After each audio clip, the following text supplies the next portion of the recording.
ইউটিউবে সম্প্রতি not your type চ্যানেলের একটা ভিডিও কিন্তু বেশ সাড়া ফেলেছে।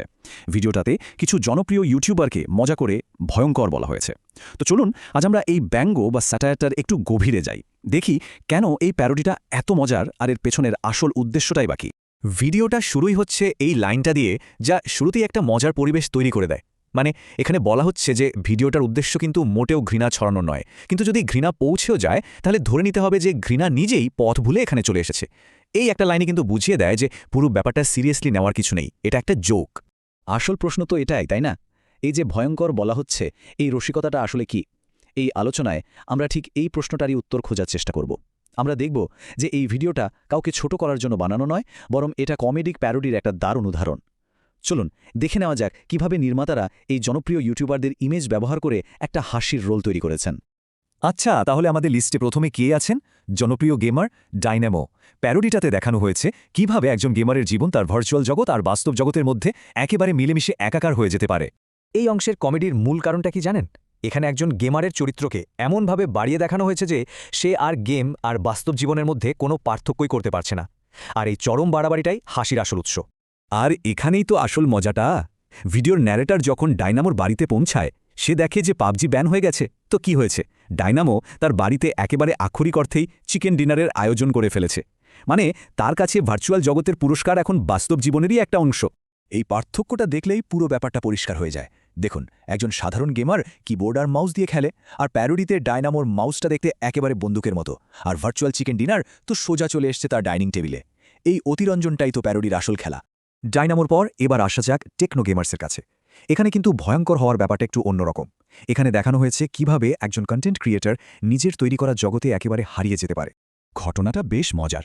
ন্যারেটর প্ল্যান করেছিল টেকনো গেমার্সের সাথে একটা প্র্যাঙ্ক করবে। সে একটা ব্যাং নিয়ে তার কাছে যায়, কিন্তু টেকনো গেমার্স খেলায় এতটাই ডুবে আছে যে সে তাকে পাত্তাই দিচ্ছে না। ন্যারেটরের উপস্থিতি তার কাছে যেন কোনো ব্যাপারই না, মানে সে বাস্তবতা থেকে পুরোটাই বিচ্ছিন্ন। এই একটা লাইনই যথেষ্ট, তাই না? টেকনো গেমার্স শুধু জিটিআই খেলছে না, সে যেন জিটিএর জগতেই বসবাস করছে। এতটাই যে তার সামনে দাঁড়িয়ে থাকা একজন জলজন্ত মানুষও তার কাছে গুরুত্বহীন হয়ে পড়েছে। আচ্ছা, এবার যে প্যারোডিটার কথা বলবো সেটা সম্ভবত এই ভিডিওর সবচেয়ে ডিটেলড আর মজার অংশ। এটা হলো জনপ্রিয় জুটি স্লে পয়েন্টকে নিয়ে। এখানে তাদের কাজের সম্পর্ক আর ক্ষমতার রসায়নকে এমনভাবে বাড়িয়ে দেখানো হয়েছে যে না হেসে উপায় নেই। কথোপকথনটা শুরু হচ্ছে একটা মারাত্মক প্রশ্ন দিয়ে।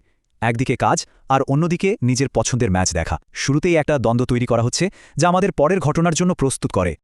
আর দেখুন, ঠিক পরের লাইনে উত্তরটা কেমন একরকম চাপিয়ে দেওয়া হচ্ছে। এটাকে ঠিক প্রশ্ন বলা যায় না, তাই না? এখানে উত্তরটা তো আগে থেকেই ঠিক করে রাখা। এখানেই ক্ষমতার এই অতিরঞ্জিত ব্যাপারটা একটা হাসির খোরাক যোগায়। স্লে পয়েন্টের এই প্যারোডিটা কয়েকটা নির্দিষ্ট আচরণের উপর ভিত্তি করে তৈরি। যেমন অভ্যুদয়ের ম্যাচ দেখায় বাধা দেওয়া, তারপরও হুট করে একটা বোনাস ভিডিও শ্যুট করার নির্দেশ দেওয়া, আর সবশেষে ওই মাম্মি পোকো প্যান্টস না পাওয়ার হুমকিটা তো একেবারে ক্লাসিক। এই সবকিছু মিলিয়ে একটা নিয়ন্ত্রণকারী চরিত্রের চরম হাস্যকর একটা ভার্সন তৈরি হয়েছে। তো আমরা তিনটা আলাদা আলাদা উদাহরণ দেখলাম। এখন প্রশ্ন হলো, এই ধরনের স্যাটায়ার বা ব্যঙ্গ কেন এত হিট হয়? কেন মানুষ এর সাথে এত সহজে নিজেদের মেলাতে পারে? চলুন এবার সবগুলোকে একসাথে করে বিষয়টা বোঝার চেষ্টা করি। প্যারোডির একটা ফর্মাল ডেফিনেশন আছে বটে, কিন্তু সহজ ভাষায় বলতে গেলে এটা হলো নকল আর বাড়াবাড়ির খেলা। কোনো কিছুর স্টাইলকে নকল করে সেটার কিছু দিককে ইচ্ছে মতো বাড়িয়ে দেখানো হয়, যাতে ব্যাপারটা মজার হয়ে ওঠে। আর এই ভিডিওটা ঠিক এই কাজটাই করেছে।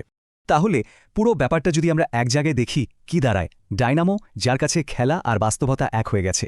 টেকনো গেমার্স, যে নিজের জিটিএ জগতেই বন্দী। আর স্লে পয়েন্ট, যাদের পেশাগত সম্পর্ককে একটা মজার মোড় দেওয়া হয়েছে। প্রত্যেকটা প্যারোডি কিন্তু তাদের পরিচিত পরিচয়ের ওপর ভিত্তি করেই তৈরি করা হয়েছে। সুতরাং আসল কথাটা কি দাঁড়ালো? এই ইউটিউবাররা কেউই কিন্তু সত্যি সত্যি ভয়ঙ্কর না। মজাটা হলো আমরা সবাই এদেরকে চিনি, এদের একটা পাবলিক ইমেজ আছে, আর এই প্যারোডিটা সেই চেনা ইমেজটাকেই একটুখানি ঠেলে একটা চরম হাস্যকর জায়গায় নিয়ে গেছে। আর সেটাই আমাদের হাসির কারণ।